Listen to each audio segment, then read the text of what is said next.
national I've met him. Okay. Help us understand what was so important on the 9th of May, where records reflect that you tried to contact Mr. Matlala close to 10 times from 8 o'clock in the morning until I think past 11 in the evening. I think it was quite serious. Records reflect, and in the media we've seen that almost every hour you tried to reach out to him. What was this all about? It's because he was going to be in Durban and we were going to meet. So finally, I'm told that he lost the phone on that particular day. That's why he could not answer. But what was your reason for calling him every hour on the 9th of May? I was checking him if he has arrived in Durban. You were checking if he's around Durban? Because we're going to arrive and we're going to have a meeting. Were you going to discuss anything specific on that day? Yes. What were you going to discuss? He was going to brief me about the latest discussion on the matters of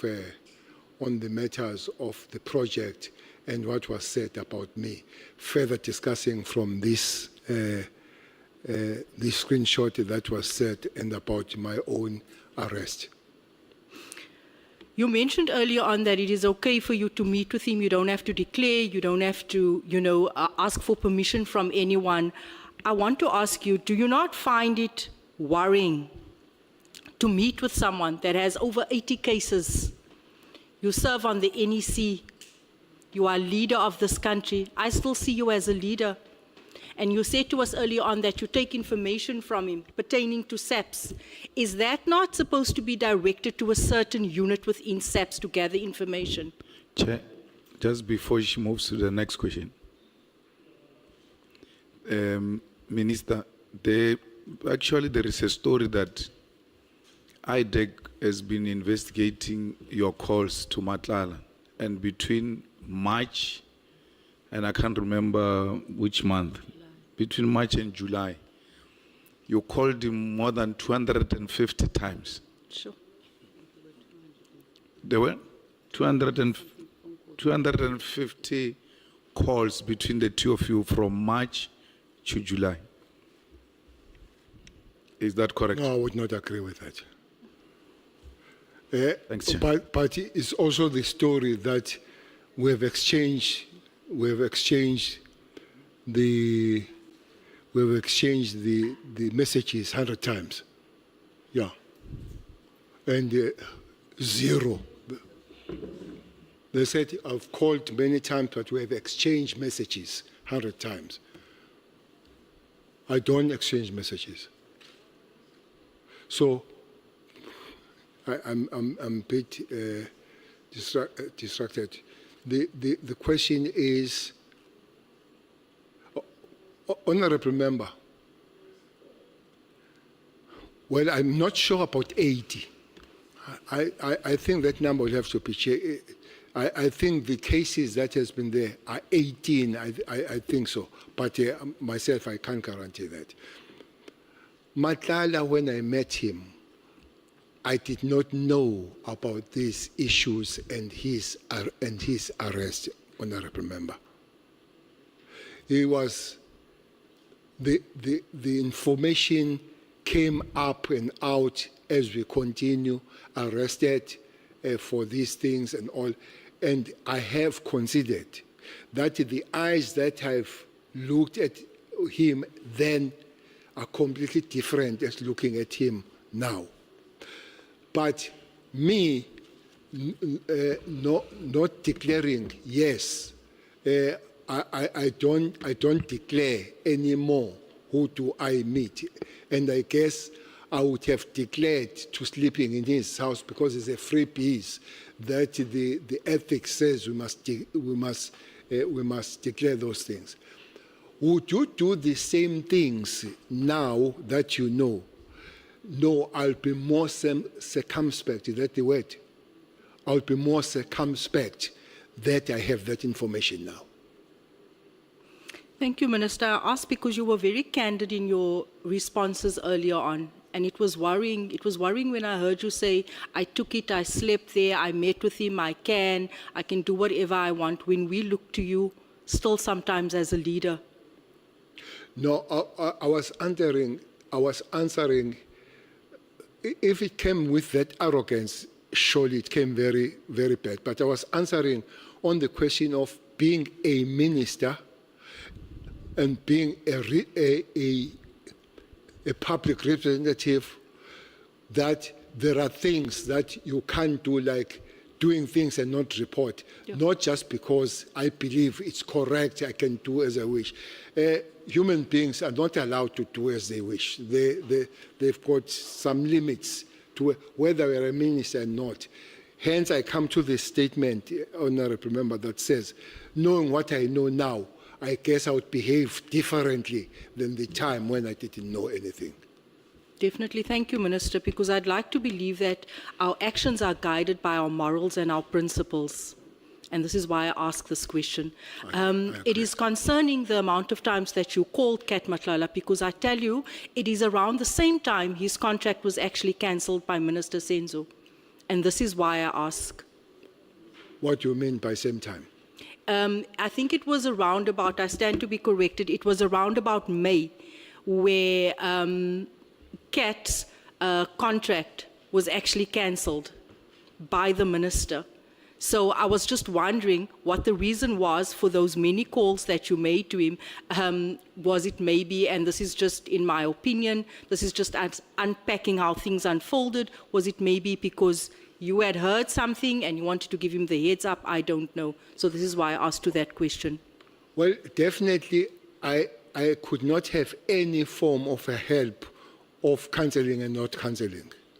Definitely, I could not have come close to the minister to cancel or not cancel, so it was not going to help me on that one, even if I knew that it was going to be cancelled or cancelled.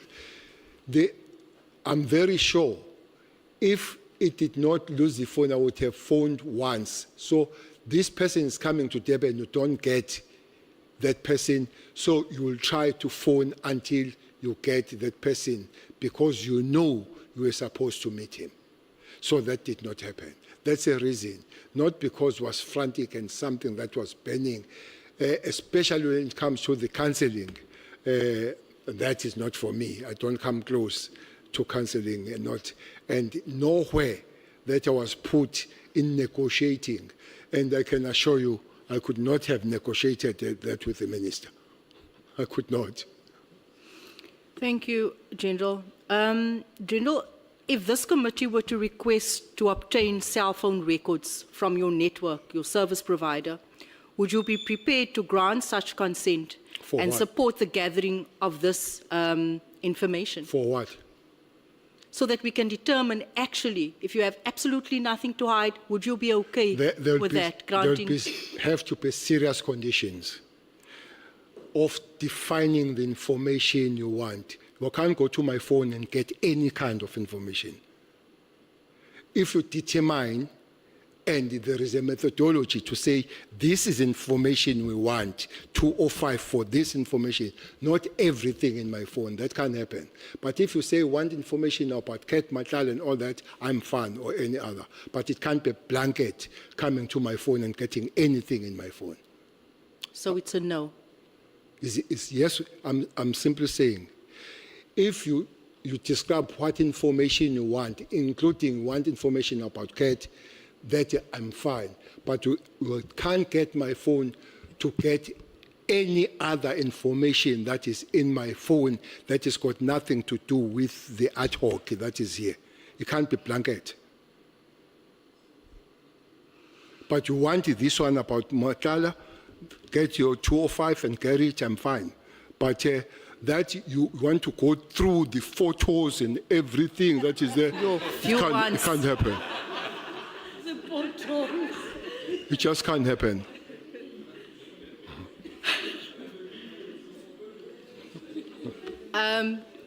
General, you earlier testified that you were aware of rumors, reports suggesting that General Sibia, and you know how I feel about this, that General Sibia runs with drug dealers. To the best of your recollection, where did you first hear these allegations? And do you believe that there's any credibility to them? Because it is concerning, South Africa is burning, and we need to identify these drug cartels and who's linked to them. Well, I agree. It's really concerning. And it's unfortunate that there is so much drugs that are coming in the country. Of late, there are even laboratories. They bring the machines and the raw material to be done in the country. I'm sure you're aware that quite several of them, those laboratories have been busted. It's highly concerning that a person that is given the duty to prevent and protect people is touched around that. I wish that it would be a lie, but I don't have the evidence that is a lie. I don't have an evidence that is true. But for the very fact that people talk about it, it is a highly concerning matter. Sure, General. So you're saying that General Sibia, the second in charge, people are talking about the fact that he's embroiled with drug cartels, and you cannot prove that that is a lie, but that is going around. Did you report this to counterintelligence so that he can be investigated? Who should report to counterintelligence? Yourself, because it has been brought to your attention.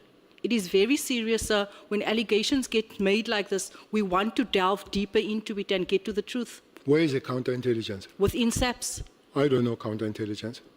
Is counter not part that investigates? It's part of it, but I don't come close to the counterintelligence. It's not my job to speak with intelligence and counterintelligence. My job is to speak to the National Commissioner about the matters. And National Commissioner. But that would be a real political interference when I go to the structures, counterintelligence, say, check this one, check this one, check this one. That would be interference. So I don't understand on which side you are, because earlier on you said you cannot interfere, and now you are saying you're supposed to go to the National Commissioner. You said earlier on that you're not accountable to anyone because you're an ordinary citizen in South Africa. So I'm saying, as a citizen, something like this gets brought to your attention, do you not report it to the police? I thought you were talking to me as a minister at the time.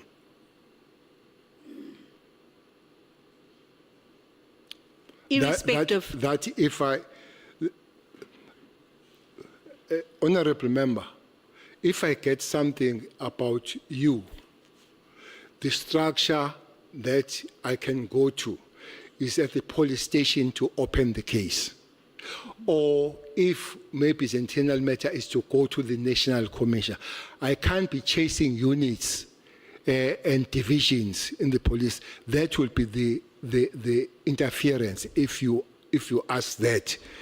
And indeed, National Commissioner would have known about these allegations, and he should have taken it forward. But it can't be me going to the counterintelligence, going to intelligence and all that as a minister. As a National Commissioner, I can do that. Otherwise, it would be a political interference. That's my point on the matter. So, sir, you're telling me that the interest of South Africans is based on the title of a person and their jurisdiction? It's based on law. So only certain people are allowed to report and flag possible criminality and criminals operating within SAPS? One thing that we're investigating here is a political interference. I'm telling you that if Cele goes to the counterintelligence and say, check Mrs. Mom Jacobs, that will be political interference. James. Mom James, I know you so much. I don't know why you talk. We have met a long time ago and many times, but for work.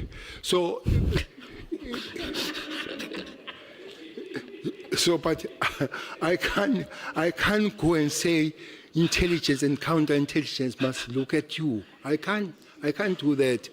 That I would be doing exactly what we're fighting here for. Just imagine when politicians go to the intelligence and counterintelligence, how many times will go to be checked around and all that. It's not that because I don't want you to do it. It's because as the law, and the law must be followed.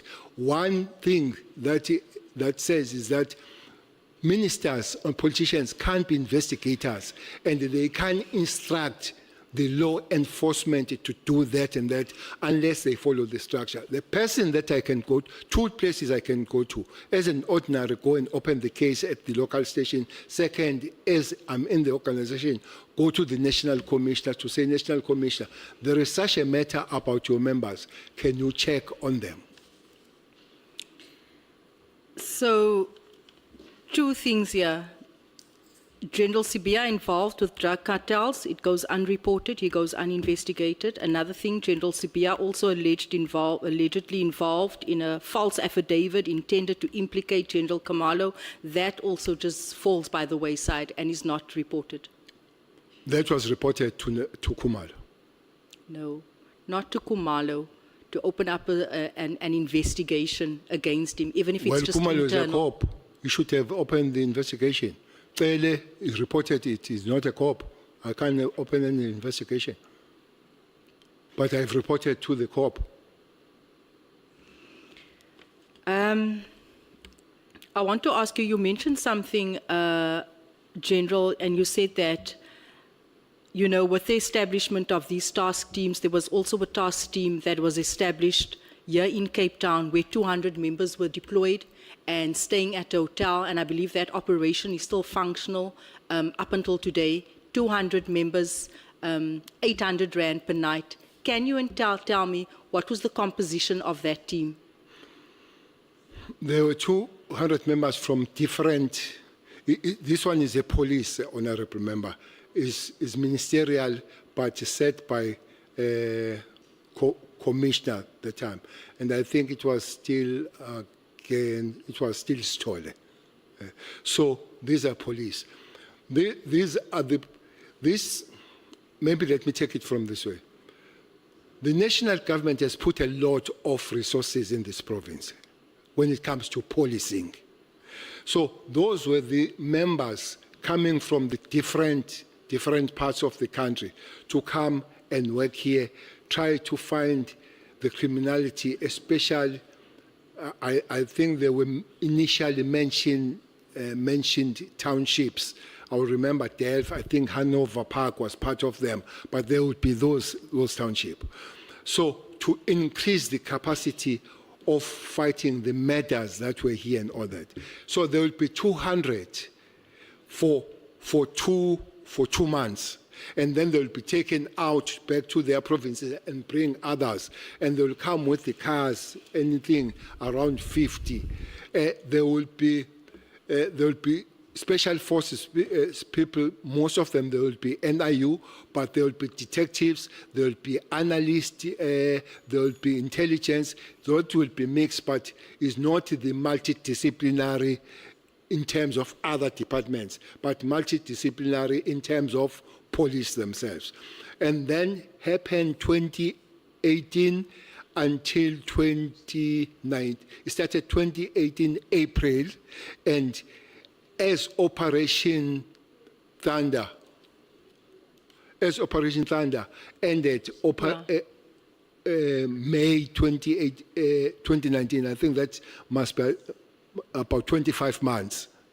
But after that, there was. Excuse me, General, I'm being distracted with the noise coming from the corner there, the back. Thank you. And then COVID came. That changed to be Operation Lockdown, but is still fighting with this criminality. Then has continued under the new name Lockdown, but the same resources, starting from 2018 up to the day, honorable member. So lockdown commenced when, General?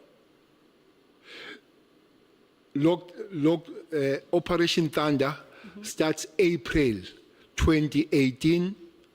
It ends the name May 2019, but operations continue, same operations, but under the name Operation Lockdown. Yes, Jay?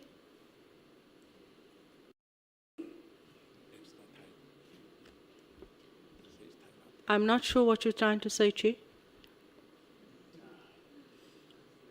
Time. Kodwa kusemnandi kangaka. still good to hear from you. Are you saying time up? The feeling is, I'm not good with sign language. I'm not finished.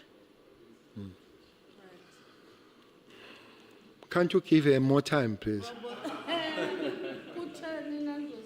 It's not me who allocates time, it's these honorable members. Okay.